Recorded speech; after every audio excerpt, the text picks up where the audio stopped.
pleased to welcome Kimmo Kari from Rival Games. And with over 40 globally launched games, Kimmo Kari also has over 7 years of experience planning and producing TV series, animations, and commercials for the biggest Finnish broadcasters. Welcome, Kimmo.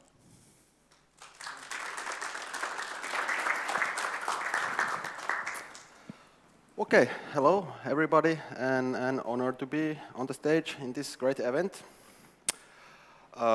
So I'm going to give you a presentation about project management in games industry. I have a pretty wide scope here, starting from the idea till the end product.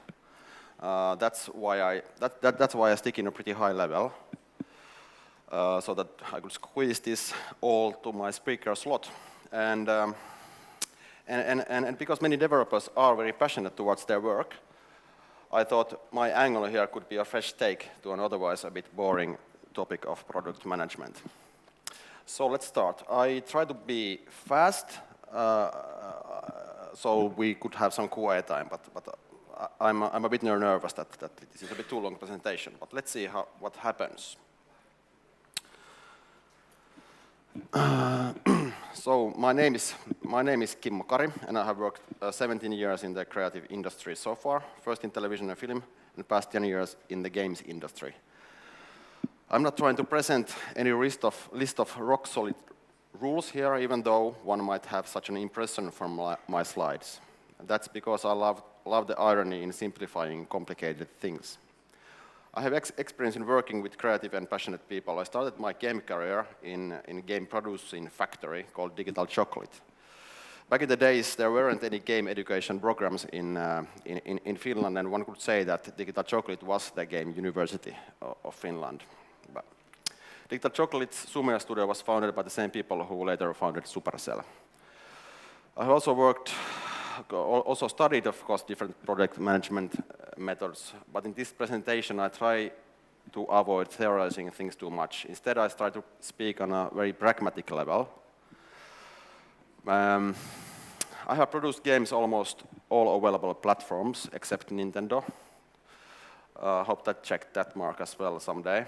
And I also crossed the line to the publisher's side. I worked for a while for a Japanese publisher in France.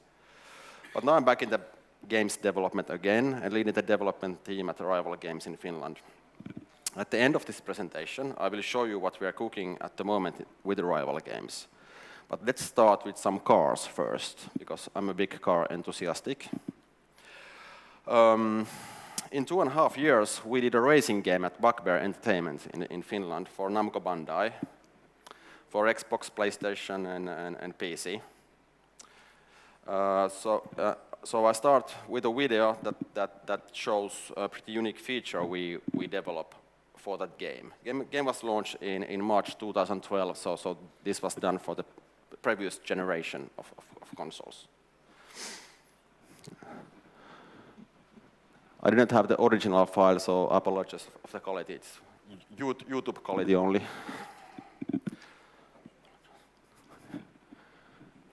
Sound, please.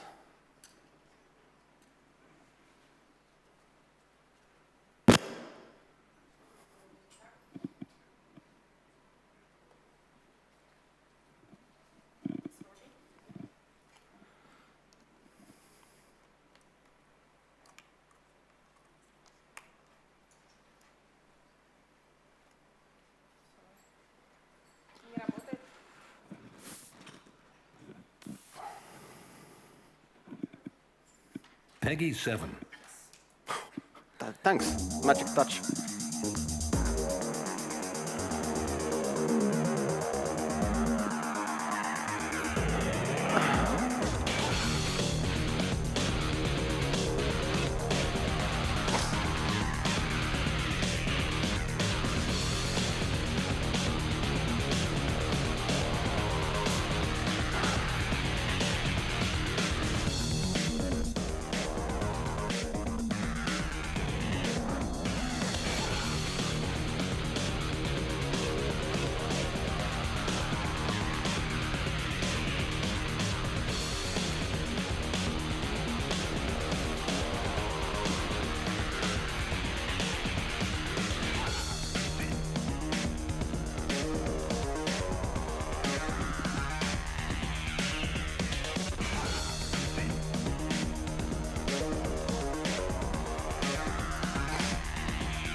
So as you can see, we have a track editor in this game. You can build your own New York in 30 seconds. And then if you are a hardcore guy, then we also have this advanced editor that you can tweak everything, but most of the gamers are not so hardcore. Okay, let's continue. The reason why I wanted to show you this trailer is that at Bugbear, I became aware of the difference of starting with the team versus starting with the idea. In small game companies, which are in effect team as such, the members of the core team are already there before the idea. In larger game companies and corporations, the starting point is different. Game executives try to recognize trends in the market. After market research, one should have a picture of available opportunities. After this, it would make sense to filter those ones that resonate with the strengths of the company. Smaller game developers, of course, do not have to tackle this dilemma. But let's just assume that a developer is now in tabula rasa situation. They leave those exciting times where the company has an idea for a game and they are supposed to build a passionate and yet manageable team. In 2012, Google started to study their own teams in order to find out why some stumbled, why others soared. The project was called Aristotele. They spent 3 years in analyzing different parameters of their personnel in their teams. At this time, Google had around 51,000 employees. So it's pretty understandable why they took this project pretty seriously. And as we all know, Google's core is algorithms and data analysis. But in spite of their significant efforts, they couldn't find a magic algorithm how to form a dream team. Next, a quote from Aber Dubey, a manager in Google's People Analytics division. At Google, we are good at finding patterns. There weren't strong patterns here. We had lots of data, but there was nothing showing that the mix of specific personality types or skills or backgrounds made any difference. The who part of the equation didn't seem to matter. After this frustrating result, Google's team found an older story from 2008 from a group of psychologists from Carnegie Mellon, MIT, and Union College. In this paper, researchers concluded that what distinguished the good teams from the dysfunctional groups was how teammates treated one another. The right norms could raise a group's collective intelligence, whereas the wrong norms could make the opposite, even if individually all the members were exceptionally bright. With the right norms, they mean behaviors that create psychological safety, conversational turn-taking, and empathy. So simply by showing some empathy towards your coworkers, you can create these human bonds that are an important aspect of human collaboration. One can be a bit poetic and say that a company culture that praises these good norms provides a healthy soil for great teams to flourish. My advice for people with team building responsibilities is to get to know your employees. Their pros and cons, their psychological capabilities, the things that make them tick. At the end,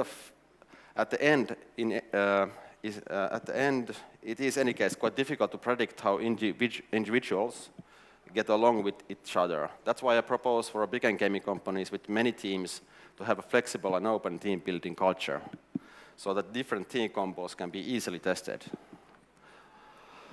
I happen to be also a metal drummer, and I would argue that my background in many bands have also taught me a big deal how team chemistry works.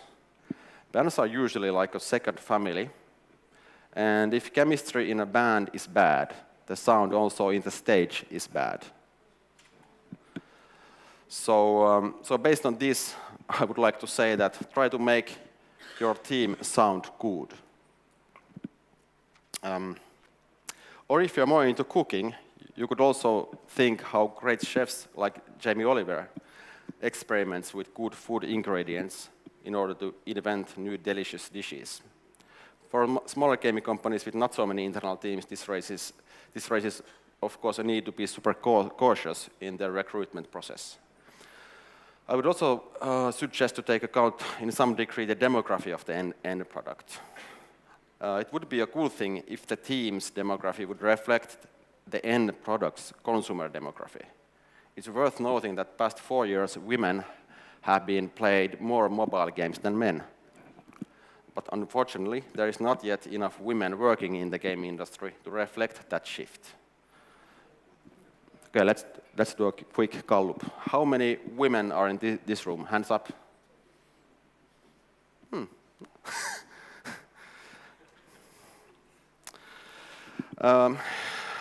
If you have a look of game industry's recruitment ads, they are screaming after super talented and senior people. I don't want to say that I have something against the talented and experienced people, but I want, in any case, to raise up an issue that I playfully call Ronaldo syndrome.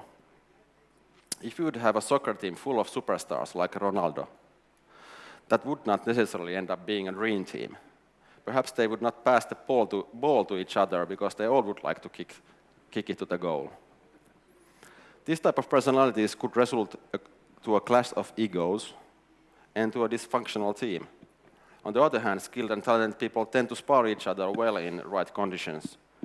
Steve Jobs once said that A-list people want to play with A-list people. So building a dream team is not an easy task. One needs to find a proper balance of different skills, personalities, and talent.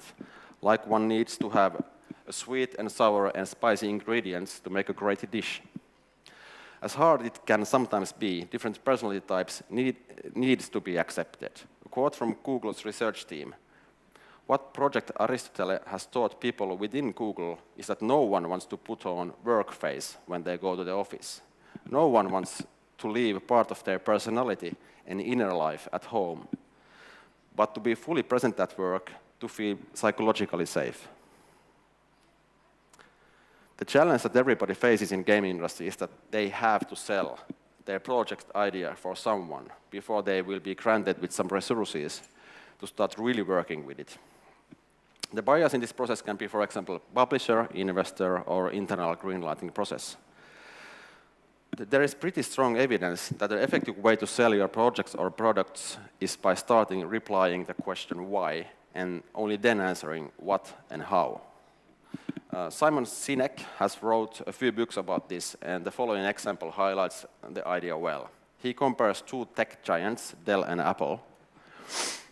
In the golden era of MP3 players, Dell launched also its digital jukebox DG player. It was very similar to Apple's product. It had a longer battery life, and it was cheaper, and so on. But it didn't sell well. According to Sinek, the problem was that their marketing strategy was too engineer-minded. We have this product that has some better features and cheaper price point. So logically, it should just sell, but it didn't. Apple started with the compelling story of why. Everything we do, we believe in challenging the status quo. We believe in thinking differently. And we happen to make this computer and other gadgets. And we all have seen the results. But in spite of the power of selling with emotions and dreams, there is an underlying danger as well. People who sell are usually hardwired to be optimistic, and risks are often forgotten. So after the project is sold to the stakeholders, the expectations can be unrealistic. I think many of us in this room have faced this kind of situation. Usually in this case, if there is no chance towards a realistic pivot, the project is doomed to fail. Okay, so let's now assume that we have a good and motivated team and a somewhat realistic project for them to start working on. What can go still wrong? Many people in games industry are very passionate towards their work. That is of course a good thing, but it can cause also some challenges that are needed to take into account. I would argue that the project manager, in cases where a team consists of many passionate people, should have a superb social and psychological skills. It's not easy to manage passion without killing it totally. This might be quite a strong metaphor, but since it may help you to understand the problematics, I use it. Some developers might love their game project as much as they would love their child. There are even sayings in creative industry that support this thought, like kill your darlings, what usually means cutting out some features or even the whole project. I come back to that later, but let's continue this thought about game project being a developer's common child. When you start thinking this way, you pretty soon can realize what the cons can be. Nowadays, when half of the marriages end up in divorce, at least in Finland, what can result to big extended families, we are perhaps somewhat grown to cope better with this kind of situations. But it is very rare that in the real world, one child would have as many parents as a game project can have. Developers who all love their project as their child and are eager to give it the best possible upbringing. Jealousy is one example of the emotions that can cause conflicts during the development work. Also, personal passion towards a project might lead the different persons to perceive the project differently. I guess we all have heard the saying, design committee does not work. That implies to bad design. Design without clear vision, design as a result of tens of compromises, a design which no one is happy with. That's why I suggest following process. When you know broadly what type of game you are doing and what is your demography, do the following. Make as clear decisions as possible who are the creative leaders of the project. Usually a good practice is to show that we are status update to all the other employees. For example, if the project needs many designers, nominate one to be lead designer or even design director. Same applies, of course, to all other disciplines that are needed for the project. And remember, when you nominate someone as a lead to many others, you cannot expect any more much hands-on work from that person. They should coach and guide the team towards their commonly shared vision. And as we heard yesterday from the great presentation from Lorian Gremor, empower decision-making to the level that is closest to the problem. Right in the beginning, in order to get everybody on board, it's a good idea to involve everyone to the brainstorming sessions. There are many different techniques that should be used to reveal the potential from different personality types. For example, some people are more talented in oral expression and some excel in writing. My advice is to combine at least vocal and written exercises. Vocal techniques are good because some people do get inspired from others. One team member's idea might start a creative spiral where the idea gets evolved, and it's great to witness these sparkling moments, of course. Usually, the team consists also some more shy or introvert people as well. They usually don't like to participate in these shouting contests. In order to get them play as well, I recommend to execute some written exercises. This can be as simple as that you just give the topic of the brainstorming session and hand over everybody a pen and paper and ask them to write the ideas down. You can then read those later aloud and continue with oral techniques. It is, of course, important to document these sessions well. I usually wrap the end results to a shared Google document. In this way, someone can still add something later that comes to their mind. After the creative juice from the team is extracted, there should be tons of ideas collected. Some fit better to the concept than others, and that's how it should be, since brainstormings are meant to be held with an open mindset, where everything is possible. But after the ideas are collected, it's time for a vision check. In the case where a team was brainstorming the core idea for the whole game, it is necessary to start nailing down the high-level vision for the project. What are the musts, the strengths, the differentiators? One can call them pillars on top of the whole game shall be built. And in the case where brainstorming sessions were more about subtopics of the project, vision holders should distill from the pool of ideas those that really fit to the original vision. This work should be done together with the creative leaders and production managers. They should be the experts who are able to find the diamond in the rough. This process is more led by the creative leaders than production managers, but it's a good idea to do this all together in order to guarantee as smooth cooperation as possible with the project. Reality check is led by product managers. They are the timekeepers, and time is easily converted to money. In this phase, diamond has been found and shall be polished. In the hand of good product managers, less is more.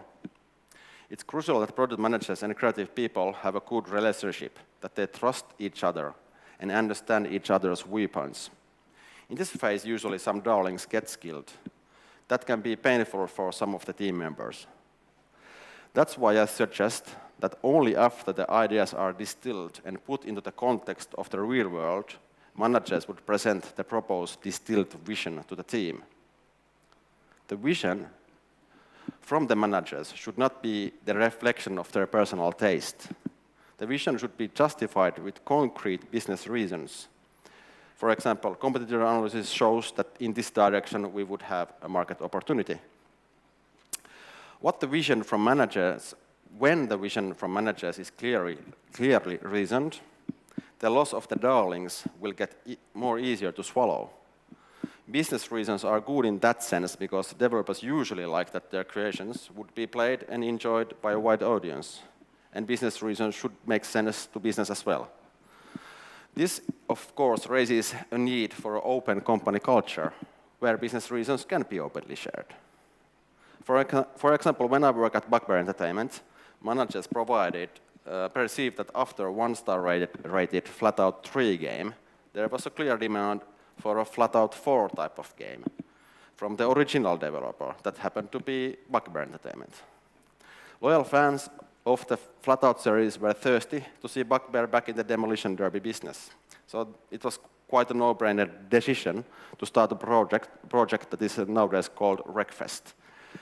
I have here some alpha footage that reveals nicely the strength of the Bugbear's racing demolition game engine.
It was first called the Next Car Game until they figure out what the real name was.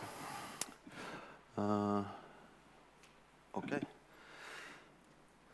Let's talk a little why it is a good idea to put together a high-level plan of a project. There can be some pretty obvious business reasons.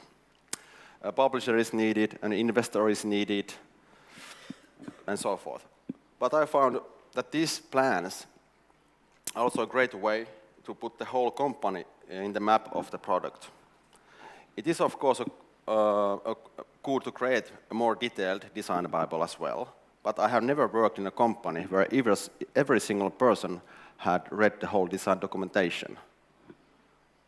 When you create a very condensed and visual info package about the project that even an investor with a negative attention span would read, you can be pretty sure that all the team members have patience to check it out as well.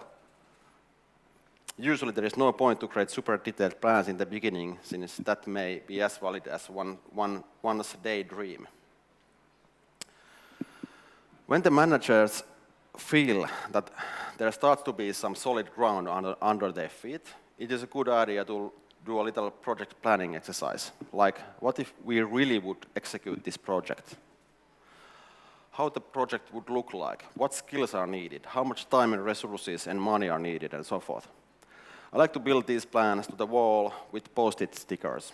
There are many great digital solutions available as well, but since the whole plan is usually big and printing is difficult, I prefer the analog way. When you are able to see the whole timeline, all features and other necessary chunks that need development work, it's much easier to see the needed resources for the project. When you build this plan in a modular way, it is also then easy to start fitting the project to the resources that are available. A seasoned producer's eye can also see the meaningful milestones and dates from it. And it can split the plan into doable chunks that we usually call sprints. In my opinion, it's not a bad idea to keep the progress of the whole project visible for the team. We are, for example, tracing these post-its when a task or a feature is done. When people get really focused on developing something, they usually get a disease called tunnel vision. A visible and big plan helps to open the eyes. The sprints are often managed with a prioritized list of features called backlog. I try to keep them simple and neat. More modular all the plans are, the more easier it is to fit them in the constraints of real life. At this point, the team should know what they are trying to achieve, and they should really try that first, before starting the bigger production machine. Demos, playables, prototypes, whatever you call them, are good tools for that. The creative leaders and project managers should be able to identify what makes this game potentially fun and an enjoyable experience, and what are the risks, the things that will drive the team to its professional limits. All these things should be tested and prototyped. A prototype should prove two things. Game is entertaining, and it is realistic to develop it with the chosen team. In my opinion, this should be the most difficult milestone to pass. And if it ends up being an infinite loop, the project should be killed. I believe that the most successful gaming companies really master the art of killing. This is the cheapest milestone to fail. Now it's time to pass the relay button to the team and let them to execute the sprints. This I have seen fail many times. Usually in the beginning of a project there are still many unsolved challenges, and usually because of the fear of failure, some managers do not really pass the relay button to the team. They end up micromanaging on the side. It's not easy to run if someone is still holding the relay button. Agile methods like Scrum are almost an industry standard way of leading teams in games industry. There are many variations of agile methods available, but what they all have in common is that project's timeline is divided into sprints. Sprints should be well defined and have clear goals. Teams spend a given time, usually a few weeks, to accomplish these goals of the sprint. All agile methodologies also emphasize the importance of work peace during a sprint. As hard as it can be, managers should not interfere to the team's work during a sprint. They should trust that they have the best people available to do the work. What is the manager's role then during those sprints? Usually there are many stakeholders in game development project. There can be an IP holder, a publisher, investor, marketing team, you name it. And they all are curious and eager to know what the team does and how the game looks and so on. During these sprints, managers should keep these stakeholders happy enough and, most importantly, prevent them to interfere to the development work. This can be a full-time work, especially if the budget of the game is hundreds of millions. We human beings are curious animals, and in many cases, the only person we trust is ourselves. This we have to manage if we want the team to excel. This all boils down to trust.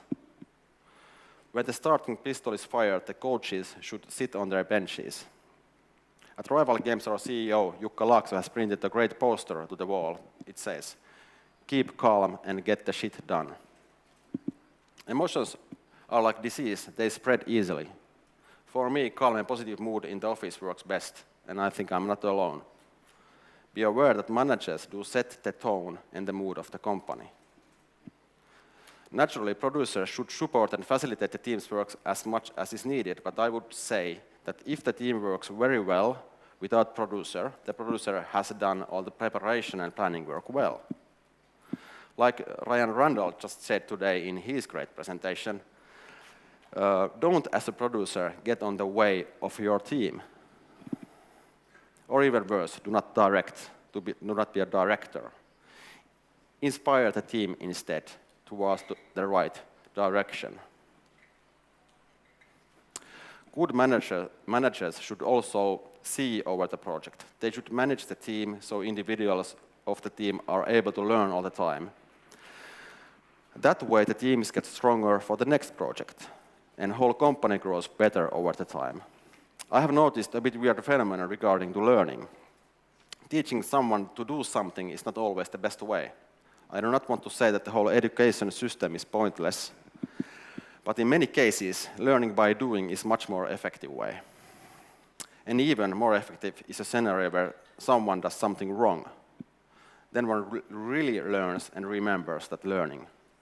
This implies that in some cases, even when manager sees, due to his previous experience, that team is going to fail a sprint, they should let them to hit the wall. It hurts a bit, it costs a bit, but if the causes of that failure are analyzed and understood, I really doubt that the team would do the same mistakes again. They for sure have learned something. But if managers would have interfered to the sprint and guided the team to the right path, there is no guarantees that any learnings have had happened. This type of approach needs of a working culture where psychological safety is present. People need to feel that it's safe to fail. In my opinion, in a highly competitive games industry, this aspect is extremely important. New ideas and new features are always risky. Game industry's business logic should support this as well, since even though most games fail, the industry continues to grow by 10% per year, and actually this year 14%. That can be translated something like, after a failure you have bigger chances to succeed, or that a failure at some point is almost obligatory. In some cases, it is pretty no-brainer decision to cut a feature or kill the whole project. A bit unfortunate phenomenon is that these decisions get much easier to judge the longer the development continues. I mean that when the team has produced something that can be tested with a focus group or in a soft launch, one can have soon pretty hard evidence about the viability of some features or even about the whole game. For a smaller game company, killing a project when it's almost ready can be pretty suicidal. That's why it's important to find as early as possible signs that support the decision if it's worth to continue or not. This is not easy, and usually people who succeed in that have already tens of games in their roster. And of course, what to kill depends on the company's definition of the success. Indie companies with low monthly cost, of course, have different standards than the unicorns of the game industry. It is impossible to give any rules of thumb here, but I suggest that developers are very critical when they achieve important milestones and keep all options always on the table. Next, I will show you a short video about a freemium mobile game I worked a while ago in France. Even the soft launch metrics of this product were very promising. It did not end up flying as well as we hoped. Now, when looking back, I think the development took too much time, and during that time, the situation in the market had changed drastically. In this industry, one will never have all the cards in one's hand, since timing of the launch is usually an important aspect as well.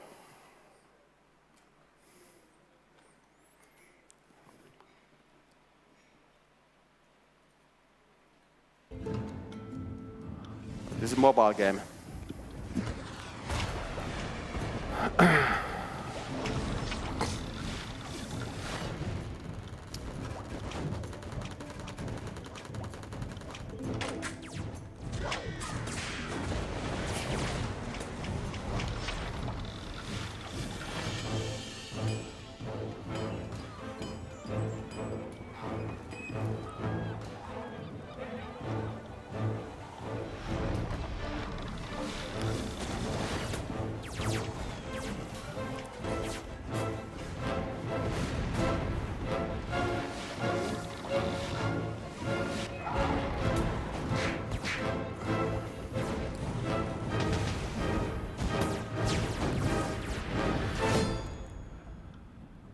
So it's a hybrid of Clash of Clans and StarCraft 2, basically. A bit too hardcore for mobile, perhaps. Managers should not make or let their team work too much. Managers should take care that all their employees' lives are in balance. One's life is not balanced if there is no time to do anything else than work, even if the individual, him or herself, would like it so. I vote for forbidding overtime in general. Sometimes something might hit the fan and it can be necessary to do an exception, but I prefer to keep it as an exception. Less stress is less mistakes. A Harvard study from 2012 stated that 65% of startup failures happen due to personal stress. Sometimes I do compare a game development project to an ultramarathon. In long-distance running, one has to pace the speed and energy resources in order to make it to the goal. AAA game projects can take 5 years in making. Here is a recap of some of the concrete takeaways from my speech. Edmondson wrote in a psychological safety study in 1999, a sense of confidence that the team will not embarrass, reject, or punish someone for speaking up. One engineer, for instance, had told researchers that his team leader was direct and straightforward, which creates a safe space for you to take risks. And going back to the parenting metaphor I used in the beginning, you can also ask yourself, how would I be a good parent? Let your child grow in a safe environment and give support when needed, not too much. If you do not have kids, you can read some old wisdoms from a Lebanese poet called Kahel Gibran. Here's a poem that begins, "Your children are not your children. You may house their bodies, but not their souls. For their souls dwell in the house of tomorrow," and so forth. Very beautiful poem, actually. I believe thinking this can raise an important qualification to your mind that can help you to improve being a better teammate as well. I want to end my slides to this thought, since I think it applies strongly to great games as well.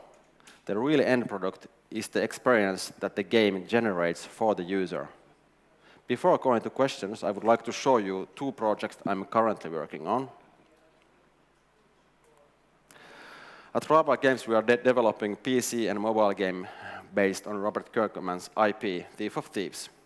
Here's a short gameplay trailer about the upcoming PC game.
And last but not least, here's a side project that I have been working on lately. Last Wednesday, Europe's first professional orchestra that is focused on playing game music only held its first concert at Helsinki's Finlandia Hall. Unfortunately, I have not yet videos to show from that great event, but I will show you a teaser we created to market that concert. My role in this is Godfather, BizDev. I helped the orchestra to get sponsors from game industry. So far, Rovi and Veikkaus from Finland have jumped on board. And if some developers need professionally played orchestration for their future games, you can contact me.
So thank you for listening, and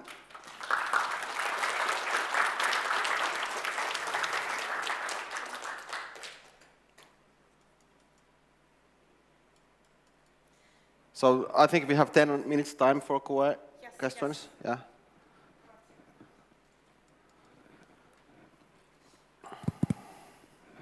Okay, thank you so much for your talk. And now, if you have questions, you can raise your hands. Really? That's so clear. Okay, Okay. so anyway, that means your talk was so great that no one has anything to ask. I like to believe so. Sorry, I might be a bit too fast because there was so much text that I read. It went faster, so I apologize for reading too much. I think everyone enjoyed your speech. Thank you so much. Okay, thanks.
We're here with another one of the participants on 4C. Hi, please introduce yourself.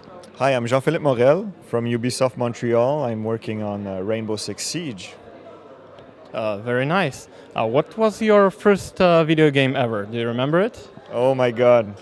I did a port of a very... Oh no, I don't want to talk about it. It was called War Chess. I don't know if anyone knows about it, but it's just a port of a PC game to console game on PS2 like 15 years ago. But my first real game, I would say, was I worked on Prince of Persia, several Prince of Persia at Ubisoft. That's very nice. What was your first video game that you've played? Oh, the first that I've played? Oh. On the Atari 260, 100. I don't know if I say it correctly in English. It was called Smurf. That's an old one. Yeah, it's a real old one. Yeah, it's an old one.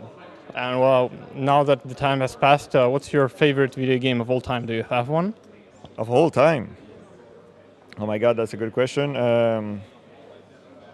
I would say I spent a lot of time playing Unreal Tournament a while ago, but yeah, Unreal. The very first one? Yeah, the very first one. Yeah. Absolutely. What led you to the video game industry? How did you come here? Oh, it's the technical challenge. The technical challenge is, I first wanted to make graphics, but I realized that was not really my thing. I like to build machines, like machines that can scale, that can live for a long time. The technical challenges in video game industry is. And now that you're in it, what's your favorite thing about the industry? What do you like most about it? It's the same thing, exactly what I said. It's building machines, building bigger machines, machines that scales. I'm not even that interested in the nature of the game. That may disappoint you, but it's more the machine that I'm building that interests me. And I have a lot of creative people around me to make some good games. So it's the technical side of things that you're into. Exactly. All right. So anything you particularly don't like about the modern state of the industry, maybe?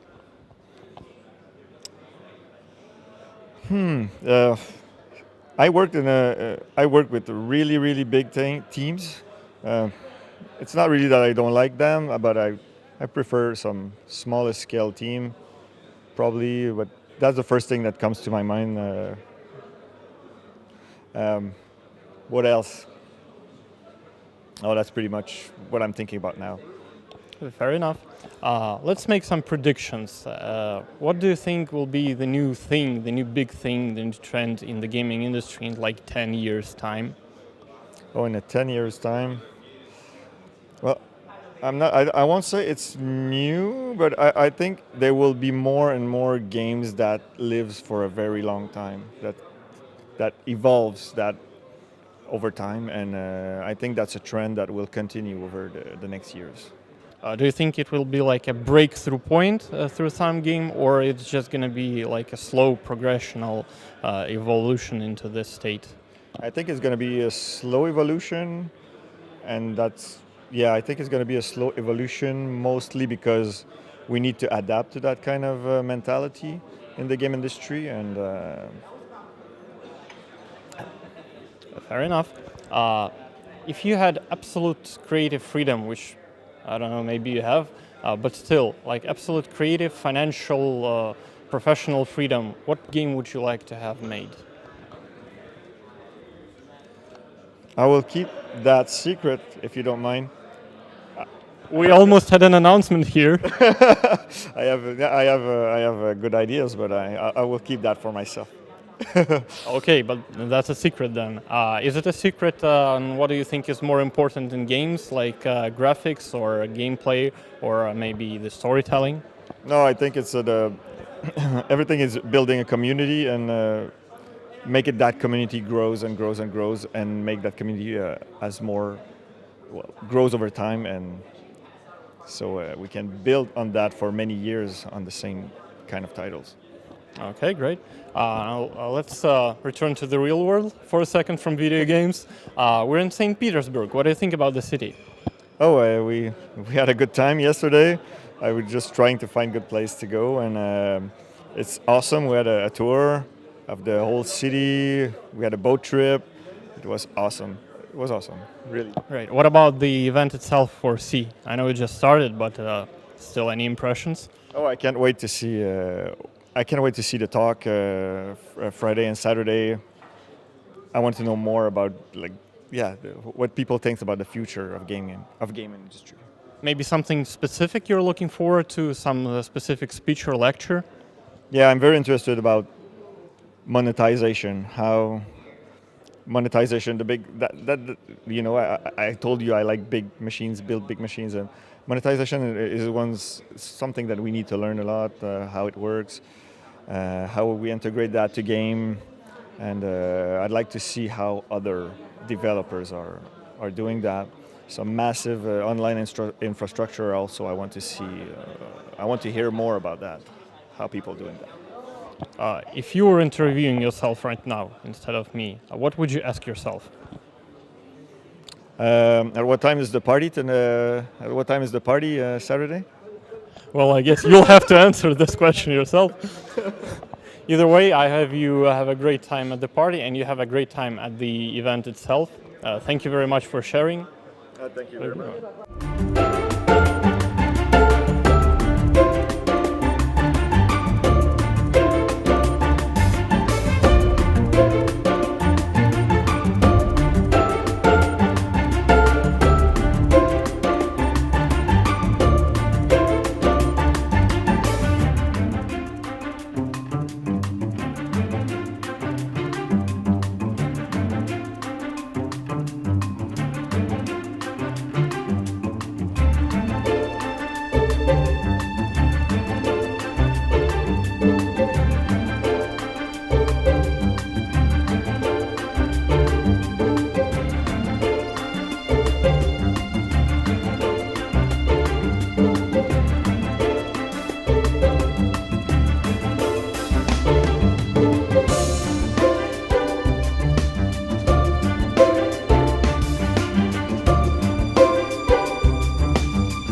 catching our speakers in the hallway and putting cameras in front of them. Hi, please introduce yourself.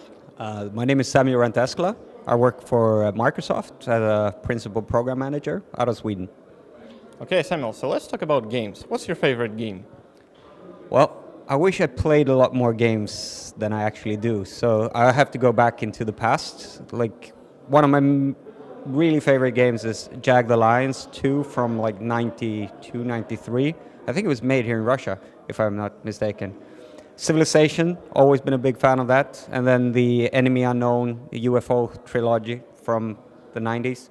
There's so many games, I mean, it's like impossible to select one. But they're all strategic games, the ones that are my favorite. Yeah, you're obviously a tactician. That's commendable. But do you remember the very first game you've ever played? Decathlon, probably on the x86, somewhere around 84. Wow, that's... I don't even remember that one. It's like you basically play Decathlon and you just hammer at the keyboard to go faster, like 10 different sports events. Played it like crazy. I was 8 years old then. Wow. How did you get into the gaming industry? It was by chance, actually. So I was studying at Uppsala University, doing computer science, and they had this fair where companies were meeting the students.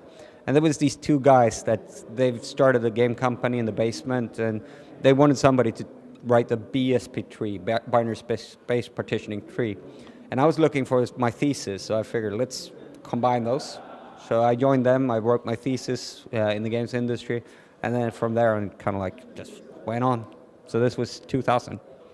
But now in 2017, what's your favorite and least favorite thing about game dev? I mean, I think the games industry is awesome. Great place to work. There's so much passion. There's skilled, very intelligent people. I think that's my favorite thing. The least favorite thing is that, which I covered in my speech a little bit, I think that we're looking a little bit too much at how do we turn time into money, rather than seeing like how do we educate our kids. I really want to, that's my passion myself, is like take this experience, make our kids better tomorrow than they are today. I'm a parent as well, so that's coming from that. Well, that's a very noble thing to do. I don't know if noble, just I think it would be a good thing for us. Definitely is. About your speech, did you have any interesting questions that maybe stood out? Yeah, there was some interesting questions, like if we look at mixed reality, what's going to happen with that? What's the dangers with that? I couldn't really answer them because let's see what happens. But if you were a part of your own audience, what question would you like to ask yourself? That was a tricky one. Are you sure that you're right? Are you? No. Well, we can be sure 100%, but still, we're trying to foresee the future here. How do you like the conference? Love it. St. Petersburg, great place, wargaming, excellent hosts. It's a great place to be. You should come to the next one. Definitely do. Say, if you had the chance to go back in time to when you just started working in the industry and give yourself one advice, what would it be? Try one of your ideas out. That's very good. Thank you very much, Samuel. I hope you like the conference. Thank you. Thank you.